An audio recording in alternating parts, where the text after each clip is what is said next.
নমস্কার, আমি মানিক মণ্ডল এবং আপনাদের সবাইকে আমাদের চ্যানেল লিটারেচার স্টাডি অ্যাট হোমে স্বাগত।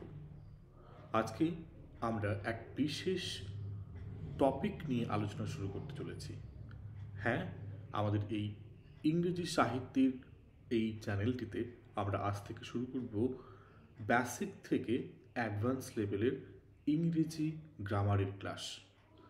আজ ডে ওয়ান। আমরা ডে ওয়ানে সর্বপ্রথম একেবারে প্রাথমিক জিনিস থেকে শুরু করব। সর্বপ্রথম আমরা যে বিষয়টা নিয়ে আলোচনা করব তা হচ্ছে একটি বাক্য। আমরা ইংরেজি ভাষায় যে লেখালেখি করি বা আমরা যে কথোপকথন করি তার জন্য প্রয়োজন সর্বপ্রথম তা হচ্ছে একটি কথা বলার জন্য বাক্য। তাই আমাদের প্রথম বিষয় হচ্ছে যেটা নিয়ে আমরা আলোচনা করব তা হচ্ছে আমরা বলতে পারি সেন্টেন্সেস। সো আমাদের প্রথম আলোচ্য বিষয় হচ্ছে সেন্টেন্স বা সেন্টেন্সেস, অর্থাৎ আমরা বাক্য নিয়ে আলোচনা করব। সো আমরা বাক্য নিয়ে আলোচনা করব। প্রথমত আমাদের জানতে হবে বাক্য কি। বাক্য হচ্ছে একটি, আমরা বলতে পারি, একটি শব্দগুচ্ছ, মানে একটা শব্দ নয় বরং শব্দগুচ্ছ বলতে পারি, যা পূর্ণ অর্থ প্রকাশ করে। তাহলে বাক্য কি হলো?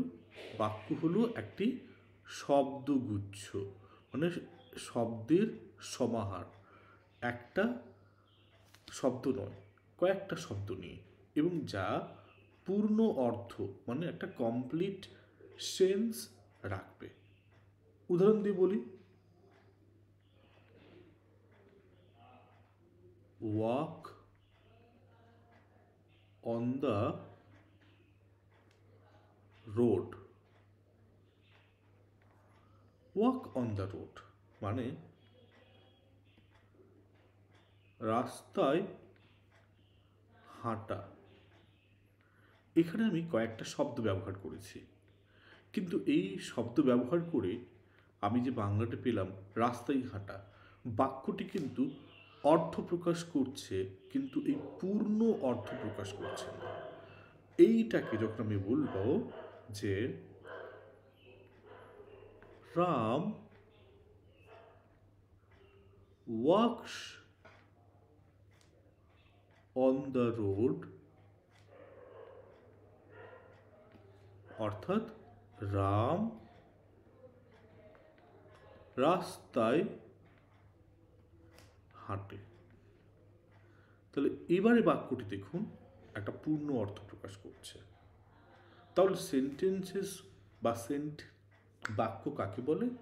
বাক্য হলো একটি শব্দগুচ্ছ যা পূর্ণ অর্থ প্রকাশ করে। আমি আরেকটা উদাহরণ দিয়ে বলছি। যেমন বললাম, আ গুড বয়, একটি ভালো ছেলে। তো এবারে যদি ভালো করে দেখেন, একটি ভালো ছেলে একটা অর্থ প্রকাশ করছে ঠিকই, কিন্তু পূর্ণ অর্থ প্রকাশ করছে না। আমি যদি বলি লক্ষ্মণ বা লক্ষণ ইজ এ গুড বয়, তখন কিন্তু একটা সেন্স এলো যে লক্ষণ পূর্ণ সেন্স আসছে, একটি ভালো ছেলে। এই হচ্ছে আমাদের যদি একটা বাক্য কাকে বলে তার বিষয়ে সংক্ষিপ্ত আলোচনা। এবার আমি ইংরেজি বাংলা একসাথে করছি। আমরা বাঙালি, আমরা বাংলা লক্ষণ একটি ভালো ছেলে, এই যে রাম রাস্তায় হাঁটে, খুব সুন্দর করে বললাম। তাকে ইংরেজিতে করতে পারছি Ram wax on the road, আমি করে নিতে পারলাম যে Ram wax on the road এটার ইংরেজি, তার বাংলা হচ্ছে রাম রাস্তায় হাঁটে। তো কিভাবে করছি? তো যখন বাক্য বলবো, এই বাক্য কিন্তু তার একটা গঠন থাকে। তো আমরা সহজ করে বুঝবো বাক্যের গঠন। এই বাক্যের গঠন একটা, যেহেতু আমরা বাঙালি, বাংলা ভাষায় একটা গঠন থাকে, বাংলা ভাষায় একটা গঠন থাকে, আর একটা হচ্ছে ইংরেজি ভাষায় একটা গঠন থাকে, ইংরেজি ভাষায়। তো বাংলা ভাষায় কি হয়, প্রথমে কর্তা, যাকে ইংরেজিতে আমরা বলি সাবজেক্ট, তারপরে থাকে কর্ম, যাকে আমরা বলি অবজেক্ট,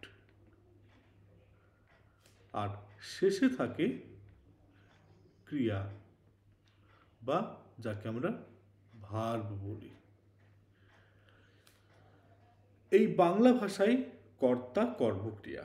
ইংরেজি ভাষায় কি হয়, কর্তা কিন্তু একই জায়গায় থাকে, সাবজেক্ট, এরপরে কর্ম চলে যায় শেষে, ক্রিয়া চলে আসে আগে। তাহলে কর্তার পরে ইংরেজি ভাষায় আগে ক্রিয়া চলে আসে, তাহলে ভার্ব পেছন থেকে আগে চলে আসে এবং শেষে চলে যায় কর্ম বা অবজেক্ট। একটু উদাহরণ দিয়ে বোঝাই। আমি কিছুক্ষণ আগে আপনাদের একটা উদাহরণ দিয়েছিলাম যে রাম রাস্তায় হাঁটে, দেখতে পাচ্ছেন তো। এবারে প্রথমে এই বাংলা ভাষায় যদি দেখি রাম রাস্তায় হাঁটে, যদি আমি এই গঠনটাকে অবলম্বন করে আমি যদি বাংলা ভাষায় করি, রাম কিন্তু কর্তা, এবারে রাস্তায় এটা হচ্ছে অবজেক্ট এবং হাঁটে হচ্ছে ভার্ব, তাই না? তো রাম রাস্তায় হাঁটে, হাঁটাটা হচ্ছে এখানে ক্রিয়া বা ভার্ব, রাস্তায় হচ্ছে প্লেস বলছে, তার মানে এটা অবজেক্ট গেল, এবং রাম হচ্ছে সাবজেক্ট। এবারে আমরা বাংলা ভাষা থেকে ইংরেজি ভাষায় অনুবাদ করি, তাই না? তো ইংরেজি ভাষায় যখন আমি অনুবাদ করব, আমি এই স্ট্রাকচার থেকে আমি করে নিচ্ছি। তাহলে এখানে কি হবে বলুন তো, রাম কিন্তু রামের জায়গায় থাকবে যখন আমি ইংরেজি ভাষায় করব।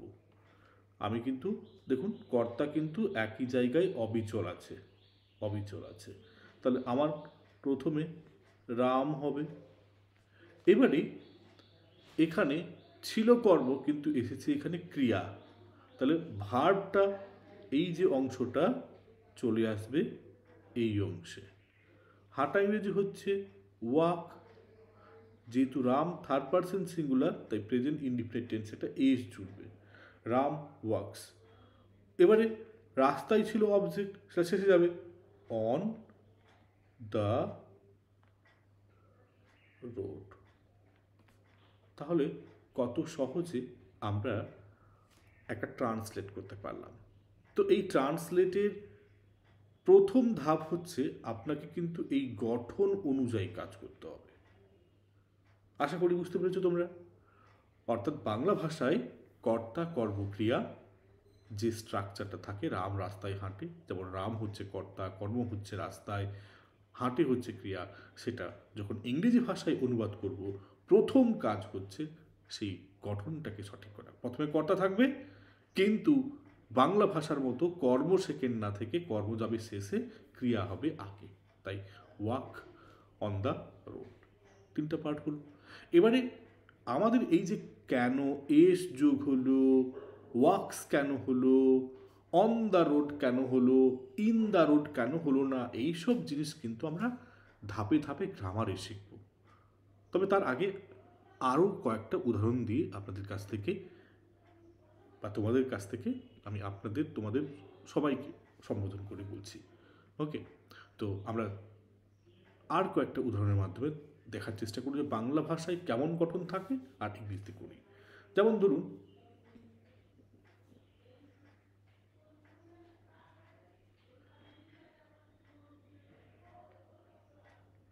বিথিকা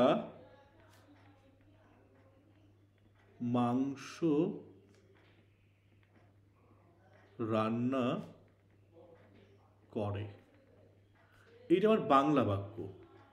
তো এখানে দেখুন আমি ভাগ করে নেব, বিথিকা হচ্ছে আমার সাবজেক্ট, এবারে রান্না মাংস হচ্ছে কর্ম অবজেক্ট, আর রান্না করা হচ্ছে আমার ভার্ব।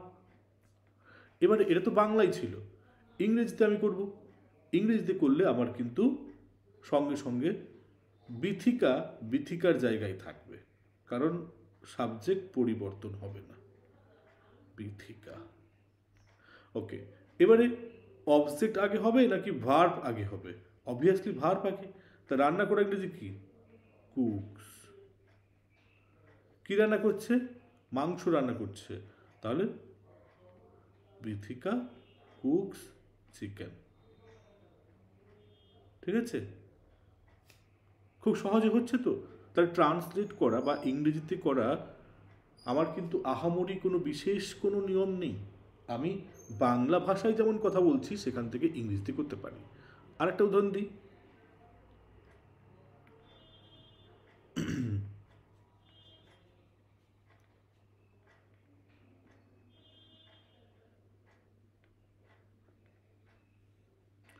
রঞ্জন রঞ্জন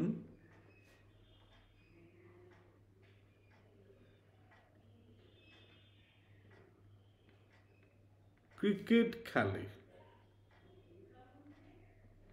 রঞ্জন ক্রিকেট খেলে, তো এখানে রঞ্জন হচ্ছে সাবজেক্ট, এবারে অবজেক্ট হচ্ছে ক্রিকেট, আর খেলছে এটা হচ্ছে ভার্ব। বাংলার গঠন ক্লিয়ার হয়ে গেল। ইংরেজিতে কি হবে?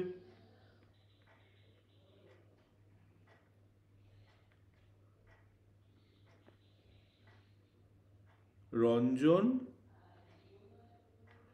খেলা ইংরেজি প্লে, এবারে তার সাথে এস যোগ হবে। এই এস কেন যোগ হচ্ছে? আপনারা যারা মোটামুটি টেন্স শিখেছেন তারা অবশ্যই করতে পারছেন, কিন্তু বেসিক থেকে যেহেতু হচ্ছে, অনেক ছাত্রছাত্রী আছো তোমরা জানো না যে কেন এস যোগ হলো, তো আমি শেখাবো সেগুলো।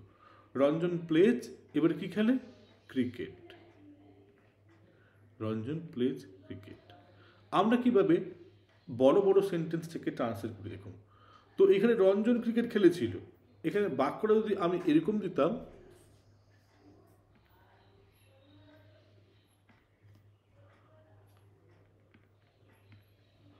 যে রঞ্জন মাঠে ক্রিকেট খেলে,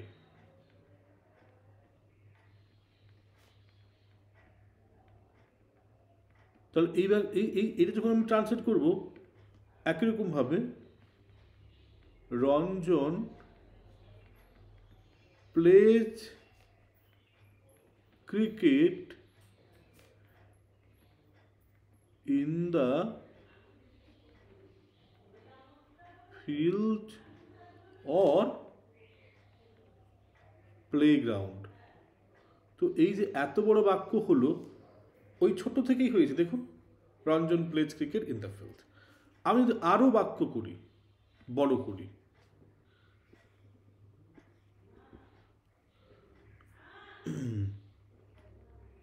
রঞ্জন মাঠে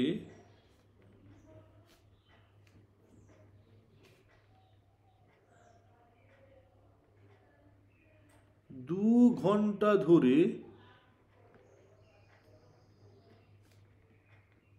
ক্রিকেট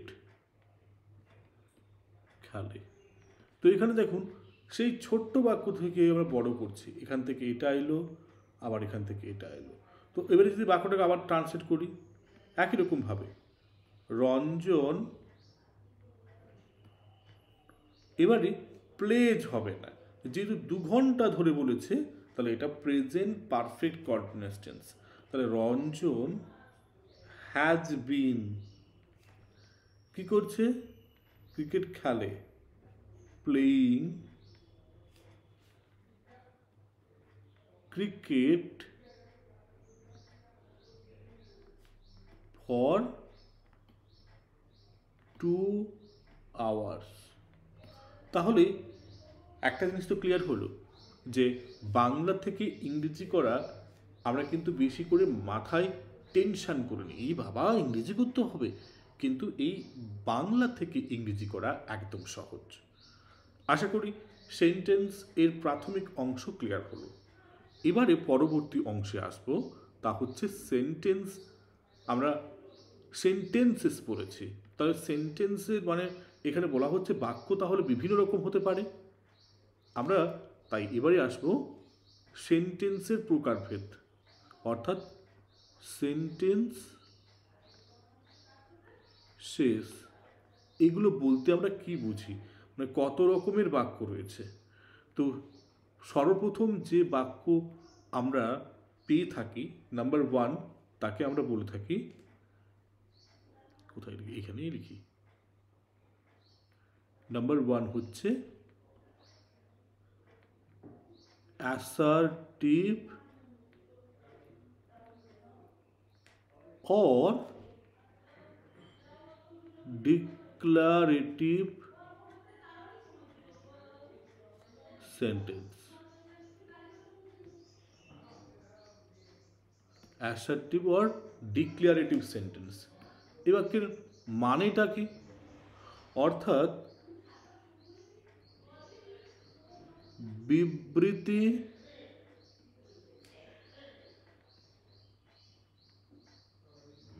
মূলক বা বর্ণনামূলক। মানেটা কি, মানে এই বাক্যে আমরা কিছু বিবৃতি বা বর্ণনা দেব। তো এইরকম বাক্য বিবৃতি দেওয়া বা বর্ণনা দেওয়া, তার জন্য একটা বাক্য আমরা বলি। এক্সাম্পল,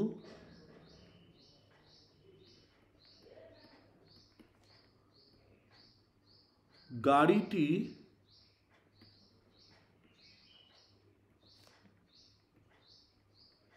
লাল। এটি কি বর্ণনা নয়, গাড়িটির সম্পর্কে বললাম গাড়িটি লাল। তারপরে বললাম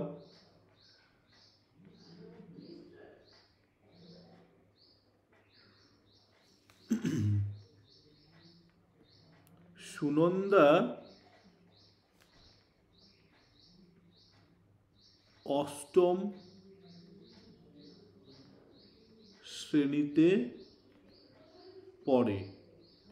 এটাও কি কোনো বর্ণনা নয়? অবশ্যই বর্ণনা। আর কি বলি,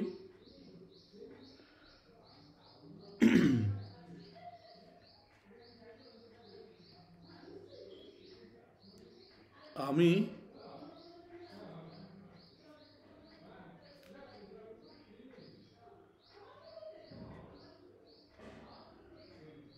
গ্রামে বাস করি। এটাও বর্ণনা। তাহলে বর্ণনা বা বিবৃতি দেওয়া হলে তাকে আমরা বলবো অ্যাসার্টিভ বা ডিক্লারেটিভ সেন্টেন্স। তো এই যে আমি বাক্যটি করলাম, বাংলায় লিখলাম, এবার আমি ইংরেজিতে লিখব। দেখুন, গাড়িটি লাল, তাহলে গাড়িটি, যদি গাড়ি থাকতো কার হতো, টি রয়েছে, তাহলে এখানে দা কার। এবারে বাক্যটি যদি দেখি, এখানে দেখছি গাড়িটি সাবজেক্ট রয়েছে, লাল অবজেক্ট রয়েছে, ভার্ব হচ্ছে মিসিং, কিন্তু এখানে ভার্ব রয়েছে, তা হচ্ছে গাড়িটি হয় লাল। তাই গাড়িটি লাল মানে গাড়িটি হয় লাল। তো এখানে সাবজেক্ট বসেছে, ভার্ব এবারে থাকবে। তো প্রত্যেকটি বাক্যে ভার্ব থাকবে, অবশ্যই থাকবে। তো বাংলা বাক্যটিতে গাড়িটি লাল, এখানে ভার্বটি হচ্ছে উজ্জ, কারণ এখানে গাড়িটি লাল হয়, এটি হয়টা উজ্জ্বল রয়েছে। তাহলে এখানে the car is red, the car is red. তো এই যে বাক্যটা আমি করলাম, দ্য কার ইজ রেড, আমি এখানে ইজ কেন বসালাম, এই নিয়মগুলি আমরা ধাপে ধাপে শিখব। এবারে কেন গাড়িটি বলে দা করলাম, এগুলোও ধাপে ধাপে শিখব। এবারে সুনন্দা অষ্টম শ্রেণীতে পড়ে, তো এখানে ভার, অবজেক্ট, সাবজেক্ট সবই রয়েছে, তো সাবজেক্ট সুনন্দা হবে, তাই আমি প্রথমে সুনন্দা। এবারে ভার্ব কি, পড়া, আর কোন শ্রেণীতে, অবজেক্ট। তাহলে পড়া ইংরেজি কি, রিডস, স্টাডি। তো এখানে আমি সহজ ক্ষেত্রে আমি করলাম রিড, এবং সাথে এস যোগ হলো। কেন এস যোগ হলো, কারণ সুনন্দা হচ্ছে থার্ড পারসন সিঙ্গুলার নাম্বার, তাই শেষে ভার্বের শেষে এস যোগ করতে হবে। তো এগুলো পরে শেখাবো। তো Sunanda reads in class 8। Clear? কোনো সমস্যা? কারণ সুনন্দা সাবজেক্ট সাবজেক্টের জায়গায় থেকেছে, ভার্ব আগে এসছে, আর অষ্টম শ্রেণী অবজেক্টটা শেষে চলে গেছে। এবার আমি গ্রামে বাস করি, তো আমি একই জায়গায় থাকবে, আই। এবারে বাস করি আগে আসবে, কারণ এটা ক্রিয়া, তাহলে আই লিভ। কোথায়? গ্রামে বাস করি, I love, I live in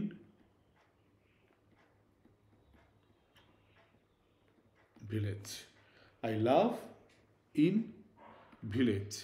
এবারে লাভ ইন ভিলেজ হবে নাকি অন্য কিছু হবে? এবারে আমি আমার গ্রামটা নির্দিষ্ট করে বলছি না, তবে অবভিয়াসলি আমার গ্রাম একটা তো রয়েছে, একটা, আমি সব গ্রামে থাকতে পারি না, I live in a village. তাহলে এই হলো প্রথম টাইপ অফ সেন্টেন্স, বা বিবৃতিমূলক বা অ্যাসার্টিভ সেন্টেন্স। এবারে আসবো দ্বিতীয় টাইপে,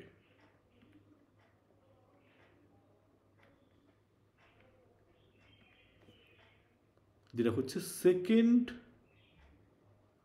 আমাদের সেন্টেন্স টাইপ, তার নাম হচ্ছে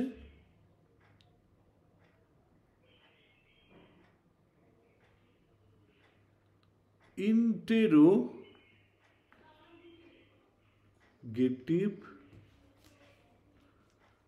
সেন্টেন্স।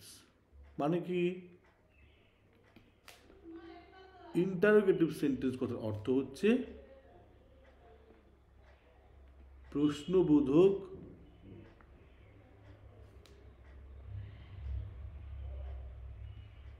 বাক্য।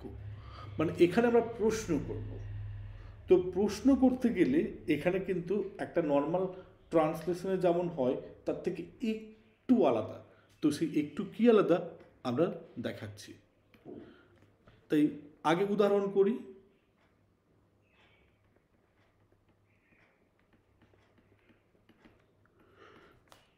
প্রথম বাক্য আমি দিলাম,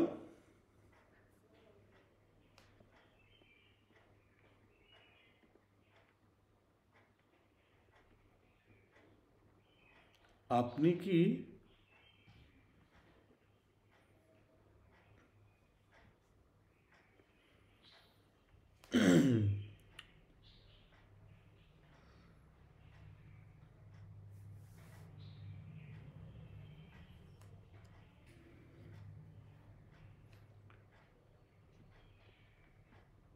পরীক্ষার্থী?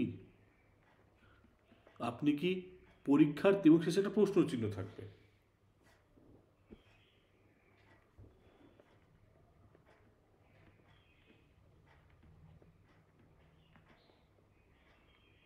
আপনি কি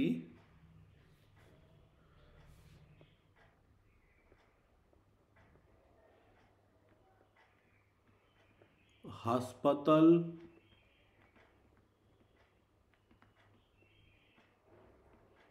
যাওয়ার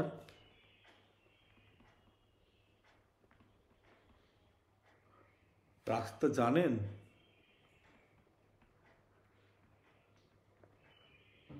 এটাও শেষে প্রশ্ন চিহ্ন থাকবে। এবারে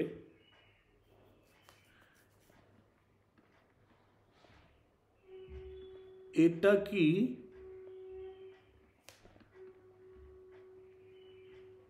সোনার তৈরি? এটাও কিন্তু ওয়ান সেকেন্ড আমি প্রশ্নই করছি। তাহলে এমন একটি বাক্য যে বাক্যে প্রশ্ন করা হবে। তো আমি এবার ইংরেজি করব। তো ইংরেজি করার সময় যখন এই প্রশ্ন চিহ্ন থাকবে তখন স্বভাবতভাবে যদি আমি আমার বাক্যে ইংরেজি বাক্যে বি ভার্ব বা হ্যাভ ভার্ব থাকে তাকে আগে নিতে হবে। তো আগে আমি ট্রান্সলেট করি, আপনি কি পরীক্ষার্থী? তো আপনি হন পরীক্ষার্থী, তাই না? তাহলে এটা ইংলিশতে যদি বাংলা করতাম সহজ প্রথমটা থেকে, তাহলে আপনি ইংরেজি কি? You are a you are এ পরীক্ষার্থী ইংরেজি স্টুডেন্ট নাকি অন্য কিছু হবে? ও sorry, you are a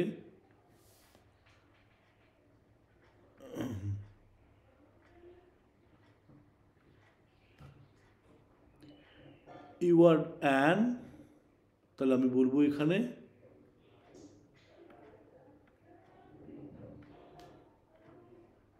an examinee. Examinee মানে হচ্ছে পরীক্ষার্থী। এর যদি প্রশ্ন চিহ্ন করে দিই তাহলে কিন্তু ভুল। কেন? এটা তো আমি অ্যাসার্টিভ সেন্টেন্সের মতো করলাম। ইন্টারোগেটিভ সেন্টেন্স করতে হলে আমাকে প্রশ্নের জন্য আগে বি ভার্বটা আগে দিতে হবে। তো এটা সঠিক উত্তর করতে গেলে করতে হবে আর আর তারপরে ইউ, তারপরে an examine, are you an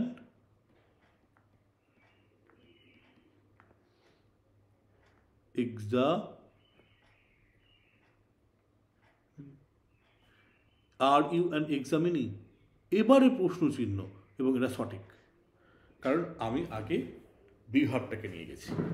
আশা করি সবাই বুঝতে পারছো। তারপরে দ্বিতীয় বাক্য আমি যেটা লিখছি, আপনি কি হাসপাতাল যাওয়ার রাস্তা জানেন? তো এখানে এই বাক্যটিতে আপনি কি জানেন এটি প্রথম, ঠিক আছে?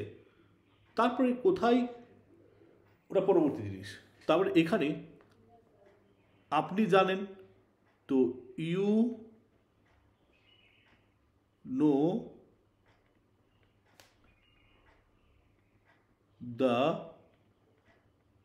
রোড টু দ্য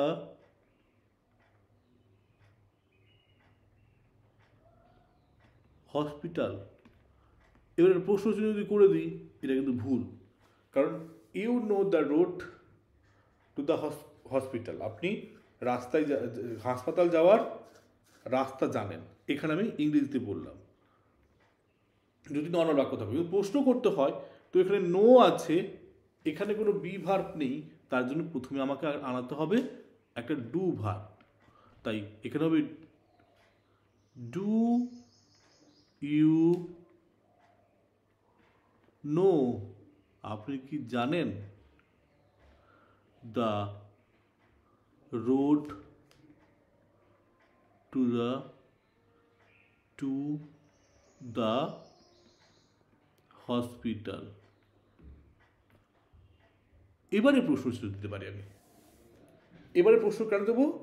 কারণ আমি মেনটেন করেছি প্রশ্ন করতে গেলে আগে আমার be verb, have verb, do verb যাবে।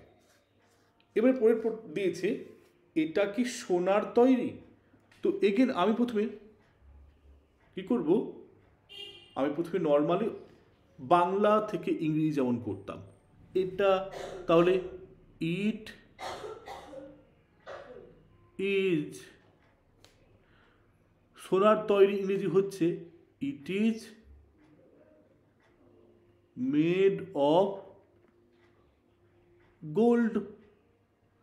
এটা কিন্তু ফুল স্টপ, কারণ যদি প্রশ্ন চিহ্ন করে দেন তাহলে ভুল। কারণ প্রশ্ন করতে গেলে আগে আপনাকে বি ভার্ব আগে নিতে হবে। তাহলে আমি সেটা কি করব, is it is it made of gold, is it made of gold. এটা কিন্তু প্রপারলি প্রশ্ন এবং এটা সঠিক। ঠিক আছে, তাহলে আমরা কিভাবে ইন্টারোগেটিভ প্রশ্ন করছি আশা করি ক্লিয়ার। অর্থাৎ যখন একই বাক্য, সেই বাক্যটিকে আমরা বি ভার্ব সামনে এনে বা হ্যাভ ভার্ব সামনে এনে বা ডু ভার্ব এনে আমরা কিন্তু প্রশ্ন করতে পারি। ক্লিয়ার। এরপরে আমরা পরবর্তী তৃতীয়তম বাক্য টাইপ তাতে আসবো।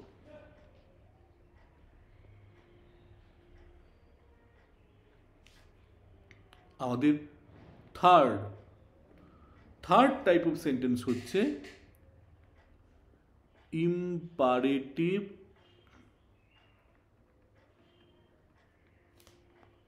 সেন্টেন্স।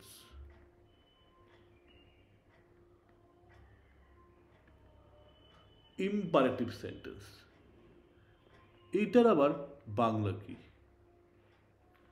তাহলে এই বাক্যটিকে আমরা একটু বড় করে লিখি, আদেশ, উপদেশ,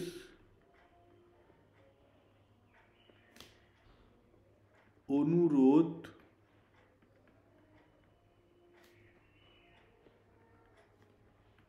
ইত্যাদি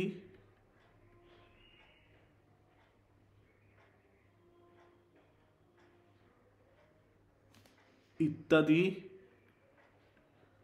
বোঝাতে ব্যবহৃত হয়। তাহলে আমি আদেশ, উপদেশ, অনুরোধ আরও ইত্যাদি করতে এই বাক্য ব্যবহার করি। তো একটু যদি গঠন ভালো করে দেখি, আমি কতগুলোতে গঠন লিখিনি। দেখুন, অ্যাসার্টিভেও গঠন লিখিনি। তাই আমি যদি আপনাদের জন্য গঠনটা বলে দিই, অ্যাসার্টিভের ক্ষেত্রে যদি আমরা গঠন দেখি তাহলে হচ্ছে সাবজেক্ট যুক্ত ভার্ব যুক্ত অবজেক্ট। খুবই সহজ গঠনটা ছিল। এবারে যখন আমি ইন্টারোগেটিভে এলাম তখন কি হলো, গঠনটা একটু চেঞ্জ হলো না? প্রশ্নের জন্য বি ভার্বটা আগে এলো। তো তাই প্রথমে বি অথবা ডু অথবা হ্যাভ ভার্ব থাকে, তারপরে থাকে সাবজেক্ট, তারপরে থাকে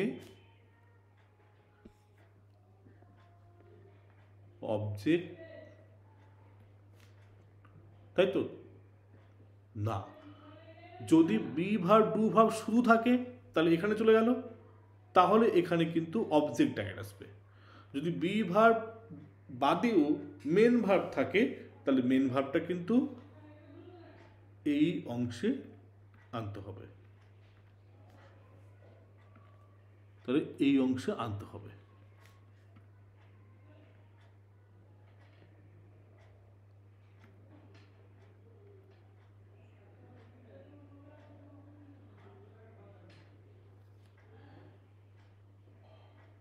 তাহলে এখানে সাবজেক্ট পরে কি হবে? যদি মেন ভার্ব থাকে মেন ভার্ব হবে, নইলে অবজেক্ট প্লাস অবভিয়াসলি এই কোশ্চেন চিহ্নটা, এটা না থাকলে কিন্তু ভুল হয়ে যাবে। তাই আপনারা এই স্ট্রাকচারটিও তোমরা সবাই মনে রাখবে, তোমরা সবাই মনে রাখবে। এবার ইম্পারেটিভ সেন্টেন্সের গঠন কি হবে যেটা আমরা আলোচনা করছি, এর গঠনে সরাসরি প্রথমে থাকবে ভার্ব, ঠিক আছে, তারপরে থাকবে অবজেক্ট।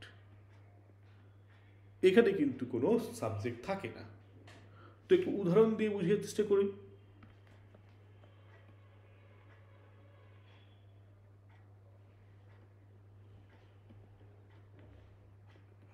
এক্সাম্পল, আমি যদি বলি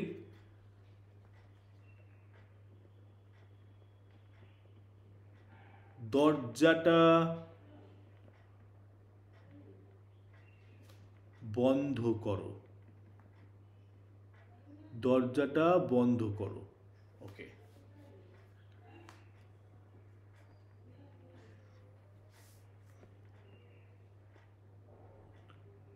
এক গ্লাস জল এনে দাও, এক গ্লাস জল এনে দাও।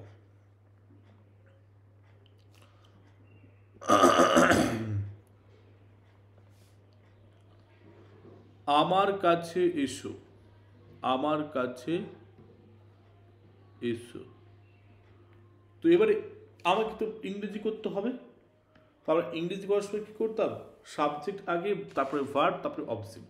কিন্তু এখানে দেখুন সাবজেক্ট নেই, দরজাটা বন্ধ করো। তাই এখানে আমি কি বললাম, শুরু হবে ভার্ব দিয়ে। ভার্ব কি, ভার্ব কি, বন্ধ করা, অর্থাৎ তার মানে কি শাট। তারপরে দরজাটা, শাট দ্য ডোর। ক্লিয়ার? আমি এখানে শাট হচ্ছে ভার্ব আর দ্য ডিয়ার হচ্ছে, দ্য ডোর হচ্ছে অবজেক্ট। হলো তো? এবং সেই ফুলস্টপ থাকবে। এক গ্লাস জল এনে দাও, তাহলে আমি বলতে পারি bring me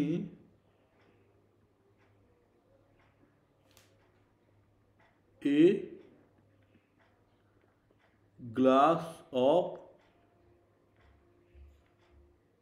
water, a glass of water. Bring দেখুন ভার্ব, আমাকে অবজেক্ট, ফার্স্ট অবজেক্ট এটা, আর এটা সেকেন্ড অবজেক্ট, কিন্তু সাবজেক্ট এখানে থাকবে না। আমার কাছে এসো, তো আগে ভার্ব আসবে এসো, come to me. So once again আমরা কিন্তু দেখবেন ভার্ব দিয়ে শুরু করেছি আর অবজেক্ট রয়েছে। তাহলে আমরা ইম্পারেটিভ সেন্টেন্সে দরজাটা বন্ধ করো হতে পারে অর্ডার, হতে পারে আদেশ দিতে পারি, অ্যাডভাইসও করতে পারি। এক গ্লাস জল এনে দাও, আমি এখানে রিকোয়েস্ট বা অনুরোধ করতে পারছি। এবার আমার কাছে এসো, আমি কাউকে পারসুয়েসিভ করছি, বোঝাচ্ছি, ডাকছি। তো এইসব ক্ষেত্রে আমরা কিন্তু এইভাবে ট্রান্সলেট করি। এবারে আসবো পরবর্তী চতুর্থতম বাক্য টাইপের।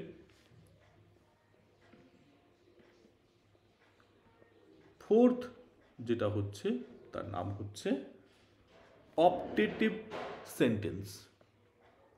Optative sentence, optative sentence. এই বাক্যটিকে অনেক সময় আমরা বলে থাকি যে ইচ্ছামূলক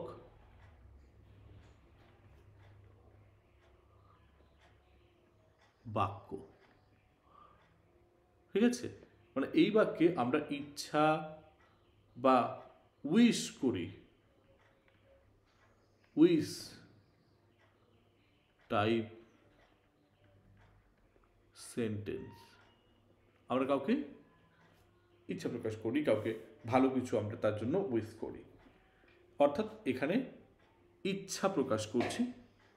তো এই ক্ষেত্রে গঠনটা না একটু আলাদা। এখানে যদি আমরা স্ট্রাকচারে যাই,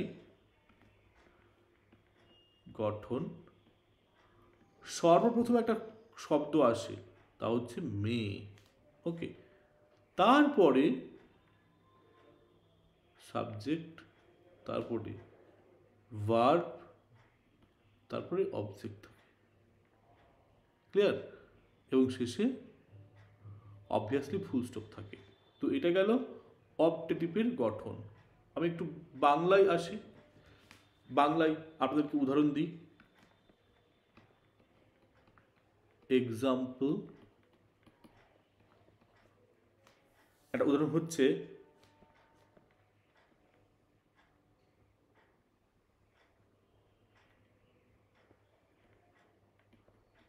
দীর্ঘজীবী হও, অর্থাৎ তুমি দীর্ঘজীবী হও। ঠিক আছে, কেউ ইচ্ছা প্রকাশ করছে। আবার কেউ বলছে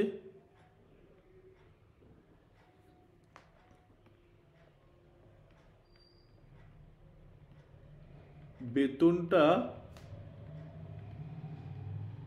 আসুক।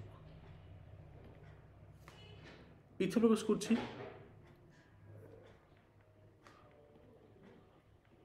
ভগবান তোমার মঙ্গল করুক।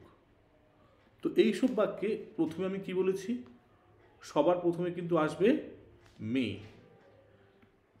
তাহলে চলে যাব মে। এবারে সাবজেক্ট, সাবজেক্ট কি, তুমি দীর্ঘজীবী হও, মে ইউ। এবার দীর্ঘজীবী ইংরেজি হচ্ছে, হও ইংরেজি হচ্ছে লিভ লং, তাই মে ইউ লিভ লং। এবারে বেতনটা আসুক, প্রথমে মে হবে, মে। দ্য স্যালারি আসুক ইংরেজি কাম। এবারে ভগবান তোমার মঙ্গল করুক, প্রথমে মে হবে, মে গড মঙ্গল করুক, মানে ভালো করুক, may God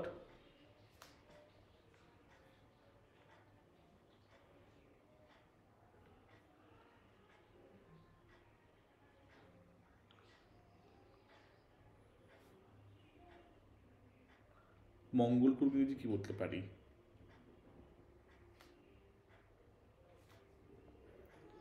May God do well for you.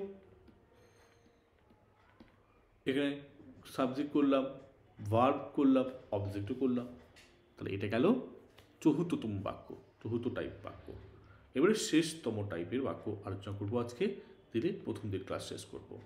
শেষতম টাইপের বাক্য হচ্ছে ফিফথ টাইপ, আর তার নাম হচ্ছে এক্সক্ল্যামেটরি সেন্টেন্স, মানে আমরা যাকে বলি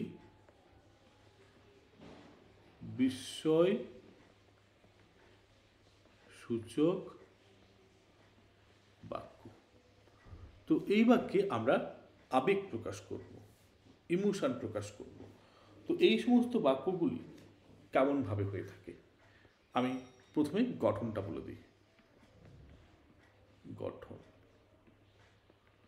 সর্বপ্রথম এক্সক্ল্যামেটরি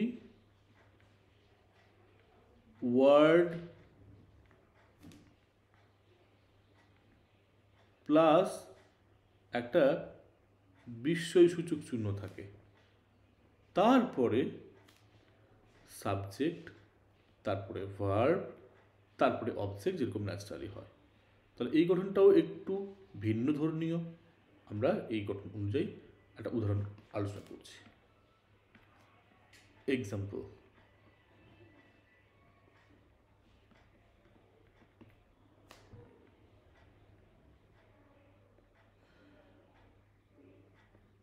ব্রাভো, আমরা খেলাটি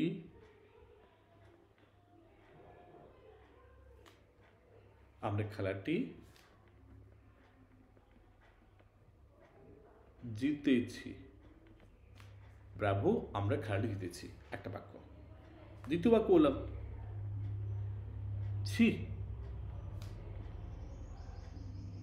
এর শেষে কিন্তু ফুল স্টপ নয়, এটা হবে ছি, তুমি একটা মিথ্যাবাদী। আবার একটা বাক্য বলি, হাই লোকটি সব হারালো। লোকটি সব হারালো। তো দেখুন প্রথমটা আসি ব্রাভো। এবার এটি ট্রান্সলেট করি, প্রথমে আসবে ব্রাভো, তারপরে জিজ্ঞাসা চিহ্ন, সরি জিজ্ঞাসা বলতে বিশ্ববোধক চিহ্ন যেন বলেছে। আমরা খেলা জিতে গেছি, তাহলে উই, এর জিতেছি মানে এই শব্দ হলো we have won the match. তাহলে এখানে প্রথমে এক্সক্লামেটরি ওয়ার্ড, সাবজেক্ট, এবারে verb, we have won the match. এবারে ছি তুমি একটা মিথ্যাবাদী, তাহলে ছি ইংরেজি হচ্ছে ফাই, বিশ্বযোগ চিহ্ন, তুমি একটা মিথ্যাবাদী, ইউ আর এ লায়ার। এবারে হাই, ছেলেটি সব হারালো, হাই ইংরেজি আমরা বলতে পারি অ্যালাস, বিশ্বযোগ চিহ্ন, the man has lost everything. মানুষটি সব কিছু হারালো। আশা করি এই বাক্যটি বোঝা গেল কেমনভাবে করলাম। তো যদি একটু সূক্ষ্মভাবে দেখি তাহলে আমরা কিন্তু বাক্য, বাংলা বাক্য, ইংরেজি বাক্য, এগুলি কেমনভাবে আমরা চেঞ্জ করছি, বাংলা থেকে ইংরেজি করছি, এবং তার জন্য আমরা অনেক সময় বর্ণনা করছি। প্রথম ক্ষেত্রে যখন প্রথম টাইপ আলোচনা করছিলাম তা হচ্ছে অ্যাসার্টিভ সেন্টেন্স। বর্ণনার ক্ষেত্রে করছি কিভাবে, আবার প্রশ্ন করার ক্ষেত্রে আমরা ইন্টারোগেটিভ ওয়েতে আমরা কীভাবে প্রশ্ন করছি। আবার যখন আসছি আদেশ করছি কাউকে, উপদেশ করছি কাউকে, অনুরোধ করছি, তখন আমরা কেমন ধরনের বাক্য ব্যবহার করছি। তো এই প্রত্যেকটার ক্ষেত্রে একটা নির্দিষ্ট একটা আমরা গঠন প্রক্রিয়াটাকে মাথায় নিয়ে কাজ করছি। যেমন ইম্পারেটিভে দেখুন প্রথমে ভার্ব, তারপরে অবজেক্ট। আবার অপারেটিভে ইচ্ছা বা ইচ্ছাবোধক বাক্যে প্রথমে মে ব্যবহার করি আমরা, তারপরে সাবজেক্ট, ভার্ব, অবজেক্ট করেছি, আপনাদের দেখিয়েছি। আশা করি সবাই বুঝতে পেরেছ। ওকে, তো আমরা আজকে প্রথম দিনে আমরা এই আলোচনা করলাম। এবারে কোনো কিছু যদি বুঝতে অসুবিধা হয়ে থাকে অবশ্যই কমেন্ট বক্সে জানিও, এবং যদি তোমাদের আরও সহজ করে আরও হয়তো কিভাবে করলে বেটার হবে তোমরা জানিও। ধন্যবাদ সবাইকে, ভালো থেকো।